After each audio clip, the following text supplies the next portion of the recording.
જીતી જવાના. હા, ગયા મહિને રમાયેલી મેચમાં પણ આપણે જીતેલા ને. અલ્યા, તમે 2 જનવરી ક્યારે રમવા ગયેલા કે જીતી ગયેલા? એમ નહીં દાદા, આપણી ટીમ જીતેલી. આપણી ટીમ એટલે કે હું પણ ટીમમાં હતો. અરે દાદા, તમે નો હતા કે અમે પણ નો હતા. આ તો આપણા દેશની ટીમ જીતી હતી.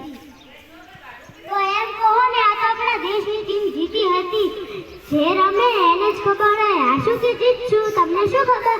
તમે બંને તો મોબાઈલ અને ટીવીમાં જ ગેમ જોયા કરો છો. તમને શું ખબર આ શું કે જીતશું? દાદા, અમે ક્રિકેટ કે ફૂટબોલ રમવા ક્યાં જઈએ? એને રમવું હોય એને અલગ રમત પણ હોય અને મેદાન પણ હોય જ. આને સિવાય વળી કઈ રમતો? પૂછી લો તમારી દાદીને તે શું રમતા હતા. અમે તો ઘણી રમતો રમતા હતા. પકડા, ગાડી, ગીલી દંડા, આમની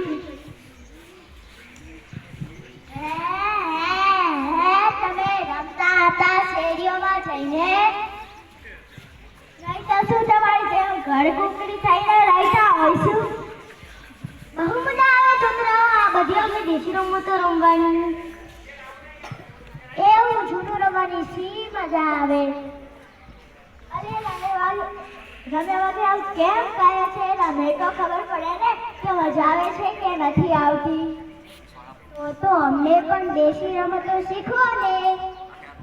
ચોક્કસ શીખવા રમવા માંડો તો ચસ્કો લાગી જશે. હું મારદાડીની રમતમાં ઈગો હતો. મેં ચોરેલો દડો એમ નિશાન કદી ચૂક્યું નથી અને કોઈ મને દડો મારેલો એ મને કદી વાગ્યો નથી. તેથી મારું નામ પડ્યું મારદાડી માસ્ટર. ખરેખર એટલે સાવ એવું નહીં. એક દિવસ બહાર ગામની છોકરી લગ્ન પ્રસંગે આવેલી. તેણે દડો મારેલો એ મને વાગેલો તે છપરી તાકોડી હતી. તાકોડી એટલે એવી વ્યક્તિ કે જેને તાકે એને પાડી જ દે.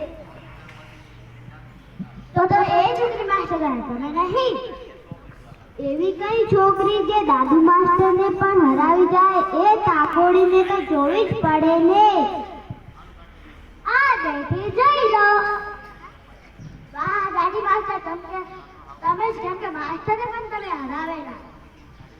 આયો ને કહેવાય જેને દડો વાગે એ માનવાનો પછી સાથીદાર બની જાય.